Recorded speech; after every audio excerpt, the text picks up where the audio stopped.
Hello, I'm Michael Wheatley, and my presentation today is going to be on the religions in Japan. While looking through the kind of the list that was provided for us, I found that this religion in Japan was probably the most interesting to me and most intriguing. The kind of the main thing is because I took a class at Bellarmine for my undergraduate with religions around the world, and that's kind of what triggered me to kind of pick this topic. So today we'll talk about these religions that are in Japan. They have a variety of beliefs and religions. Not as many as I thought, but they have a couple that trace back hundreds of years ago. Not just a few years ago, but hundreds and hundreds of years ago. We'll talk about that a little bit more. The one that is probably most known is the Buddhism, and then the other main religion that they have is the Shinto, which I did not know much about, but I kind of came to really enjoy kind of understanding it and liking it. We'll talk about the history of the religion in Japan, the top religions in Japan, and then we'll focus on the two of the main ones, which we've kind of already discussed, kind of as we go along with this. So this historical background, kind of the behind the scenes stuff of it.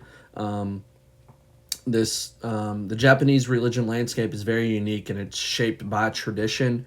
I feel like the tradition part is what is big with Japan, and really not even just in religion but everything. The tradition part continued to come up over and over again, and I think that's what makes their religion, their culture, everything in Japan itself. The decisions in Japan are with the government, but they are not based off of religious beliefs, if that makes sense. So really meaning the decision, as they're kind of is more of a secular society, means again the religion and the government don't necessarily work together, but that's just that can be good and that can really be bad. But I think one of the biggest things about this whole background part is, they ask asking the question here, can you believe in one or in two religions in Japan? And the answer is you can believe in two. Essentially, you could really believe in three. But people, I believe in the religion in Japan really helps people understand the past and how it can help people understand why and how they do things in their religion. And we'll talk about how kind of that intertwining together, the interweaving is what they call it. But then also kind of just the two big religions is the Buddhism and then the Shinto, which we will definitely get into a lot more. And as you're kind of seeing these numbers, you're going to realize they don't add up to 100% because of that interweaving. Because if you kind of look at it like right there, we're already sitting at 94.8%. There's still some other religions that are involved, so it's going to add up to more than 100%, but that's because of the belief in multiple religions. We'll end up talking some more about the religions in Japan. Made a little bar graph here with the research that I got from the adventour.com website. But right here you can see that the biggest one is this Shinto, and it has about 48.5% of the religion in Japan. Buddhism has about 46.3%. Christianity was kind of the next biggest one that they talked about, which is approximately 1% of the people in Japan focus on Christianity. And then there's the other religions and the new religions in Japan, which is about 4%. We'll talk about some of those other religions and those new religions kind of as we go throughout the PowerPoint. And then there's also, you can see, it's not said in here because there wasn't really a lot of information about it, but a lot of the people in the that maybe it isn't reported a religion that's this other religion. Not a lot of people talk about it. but it's the Unifaction Church, and that has approximately 600,000 followers, which is like 0.5% of the population, if that. And there just wasn't a whole lot about it, but I wanted to mention it as well. And I kind of got all this information from the 2022 International Report of Freedom of Religion, which was a very, very helpful website for me throughout this. But that's kind of where I got those statistics from, and then I just made the graph on my own. Again, kind of as we start breaking these down, I kind of want to show the Shinto and Buddhism, the top two. I have the arrows going both ways because those two are going to be intertwining, as we talked about. They're still their own, but they end up intertwining, interweaving together. The next one will be Christianity, and then right below that are those other religions / the new religions. So we'll get into talking about Shinto right now. Just some interesting facts about them. Again, kind of reminding you that 48.5% for the Shinto. But Shinto began to take form in Japan's prehistorical period before the 16th century. Shinto is also the oldest religion in Japan, which is why I would kind of say that it's the most popular or what most people study. And then the word Shinto, because I was kind of wondering what that meant, means the way of gods, and that was an article that I found from Cartwright, which I want to make sure that I included that in there too. So the other thing that I found that was really interesting was that there's no founders or prophets in the Shinto religion. Why? Don't really know. They didn't really mention why. It's just nobody was ever like their true, God. Nobody was really the true like founders of the religion, which I think could be really good and really bad. So wanted to include that in there. I think that one other interesting thing is that they believe in many gods, and that's lowercase g, and you can kind of see that below it. Again, I think it's just something very interesting on what they believe in, how they believe in their stuff. What I found really interesting were these key concepts of purity, harmony, family respect, and subordination of the individual before the group. So as they're kind of taking on this Shinto religion, those are kind of the bigger things that they're focusing on instead of strictly just the one god or focusing on something else. Buddhism in Japan. I really like doing the research on Buddhism. Not sure why. I guess it's just because what I knew about it before. But kind of I was going through this. Buddhism, again, is about 46.3% according to that International Report of Freedom of Religion in 2022. But the word Buddha means awakened one. Buddhism is one of the world's major religions, so compared to the Shinto, Buddhism is so popular. I think just worldwide, everybody's heard of Buddhism, maybe knows a little bit about it, and so many people want to study it. So kind of giving you a small little definition of what Buddhism is. It is a non-theistic faith with no god to worship. Some scholars describe Buddhism as a philosophy or a moral code rather than an organized religion, which I think is very, very big, and I think that's why so many people tend to be Buddhist or like the religion, because it kind of lets you be you. And I think that's a big thing when it comes to religion nowadays with all the views that are out there, is that if it's more of a philosophy, if it's more of here's what I think, then I think that's a really good way of going about the religion. Another big thing, according to the history website, is that, which is where I found out about the Buddhism is one of the world's major religions. I found an article from the Gettysburg College that states that talked a lot about the Buddhism. It talked about the awakened one. It also tied into the world's major religion. That's kind of where I got my definition from of what Buddhism is. I will also say that there are different types of Buddhism around the world.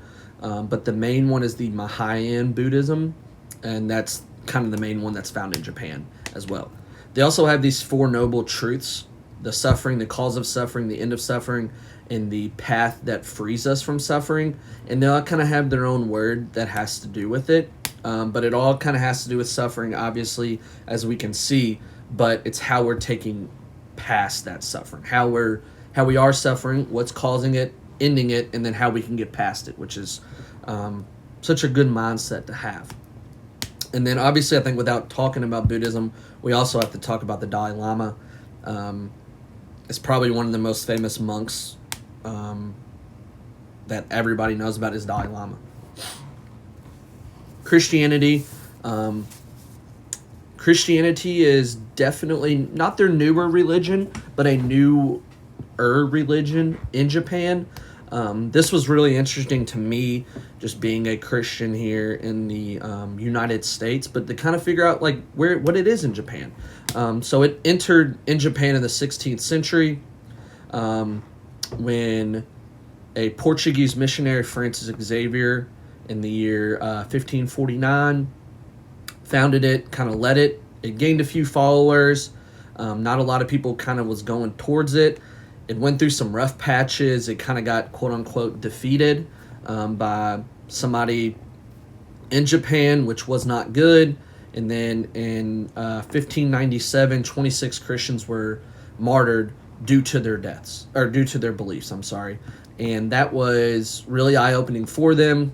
And then after about 300 years, the Christianity was established again in Japan, and it quote-unquote made it legal to be a Christian again as a Japanese person, which is a little crazy to hear, but that's just kind of how they did it. And after 300 years, I'm glad that new beliefs came in, new people came in, and they were able to allow Christianity back in Japan.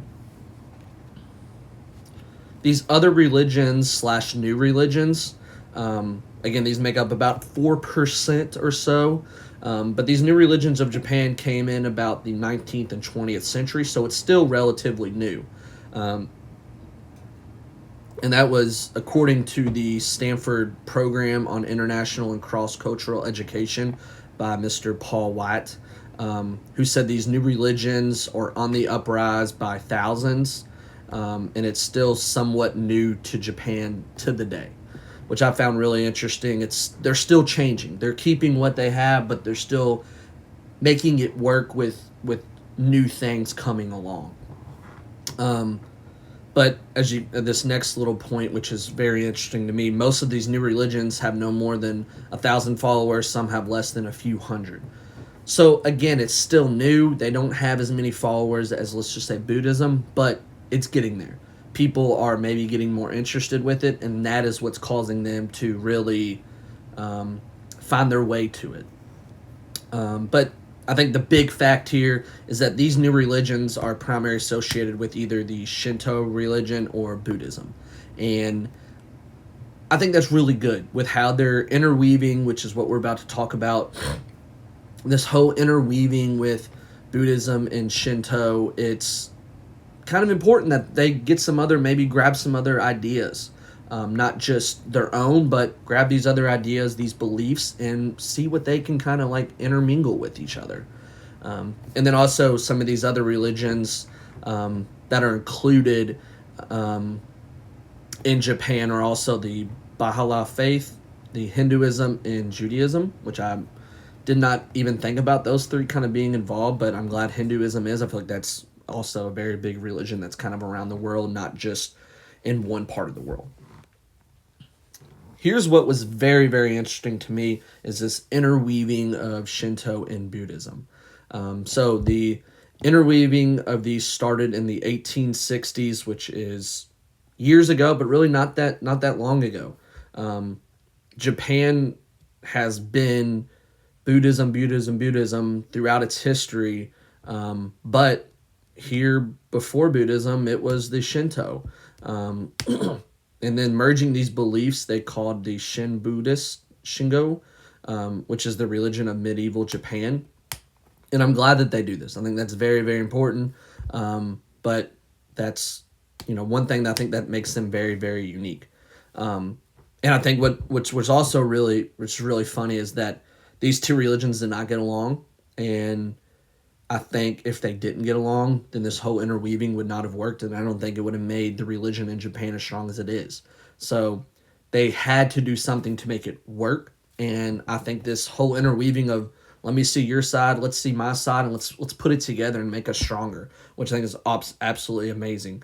Um, the interweaving of the Shinto and Buddhism is a synchronic practice where the two religions blend in Japan for centuries now, and I think that again, what I've been saying, them coming together is just making them stronger. Um, in this one quote that stuck to me the entire time I was looking up this interweaving, completing my research was that they use this a lot is that we live as Shintoists, but we die as Buddhists. We started off as one, we might die as one, but ultimately we're the same together. And I think that's very, very big. We're living as one, we die as one. We're coming together and we're just making this thing work. We're putting two great religions together and we're turning it into something even better for us. I had to do some research on the religion traditions and religious facts in Japan about some of their holidays and what's some other cool stuff that they do. So these religious holidays in Japan are often tied to cultural and seasonal traditions, just like how we do. Now they don't have some of the same traditions that we do, but they're a little bit different. They have a New Year's Day, just like we do. We just call it New Year's Days, and they call it the Genjestu, which essentially just means, New Year's Day. They have the Setsuban, which is just a festival marking the arrival of spring. People will throw like beans, at people up in the air for like good luck. They have the Oban, which is a Buddhist festival that honors ancestry. It involves grave sites, lantern lightings, a bunch of special dances, which I found really, really interesting. And then the other three things that I saw was Easter, Christmas, and Valentine's Day. They're all celebrated in some type of way, but it's different than how we have it here. Easter is celebrated mainly by the Christian people, so that's not really any different than here. It's just how they celebrate it. Christmas is technically not a national holiday in Japan, but they still exchange gifts, so it wouldn't be bad to go to Japan during the Christmas time, get to exchange some gifts. And then Valentine's Day is the one that was really, really interesting to me. They have Valentine's Day, and then in March they have White Day. So on Valentine's Day, the women give chocolate to men, and then on White Day, men give the white sweets to the women in their lives. So something a little bit different than what we're used to. Kind of Valentine's Day, usually, it's the man giving it to the woman, a teddy bear, whatever it is. But in Japan, it's the women give chocolate to men, and then on White Day, the men give the women the white sweets. Something unique, something different. And I started getting really interesting. I've heard of their temples and their shrines, but I just kind of wanted to give some, photos of what they looked like. These were kind of the three that jumped out to me. Two of them are shrines. The other one's a temple. The Bai-O-Dubai-In temple is on the far right there, is the one that was the most intriguing to me and the most interesting. I feel like I always see those kind of long structures, and then the kind of goes down at the top. It always seems like it's orange or that red feel to it. I just had to, include these in here. I think they're both kind of awesome how they do it. They're both unique. They're just different than what we have here with just a building and a church, or a place like that. It just has a different feel to it. Maybe that's what's going to kind of make it its own part of that like religion. But in conclusion, kind of wrapping everything together here, the religion in Japan is very unique and flexible. It allows you to be you. And what I mean by that, as you kind of see, it's not like you have to just do that one religious belief. And they let you kind of be your own, and I think that's kind of cool. It's something different. It's not just believing in one thing. You can believe in two things. You can believe in three potentially. But Shinto and Buddhism are the dominant religions in Japan. I think we made that very clear throughout the presentation. Japan offers a well diverse religious, I said, settings in there to make almost everyone comfortable. I think if I were to go live in Japan for a year or two, I'd feel comfortable with my religious beliefs. I feel like nobody's really judging you if I want to be a Buddhist, if I want to be a Christian, or if I want to be both together. And I think that makes probably what makes their religion so strong there. Their traditions and places to visit are absolutely beautiful. And then I have to end it with this quote just because it's been stuck in my head as we live as Shintoists but die as Buddhists. Thank you so much. On these next few pages, I have my works cited with all my sources in there, and then also my works cited for all the photos that I use. So thank you so much. Have a great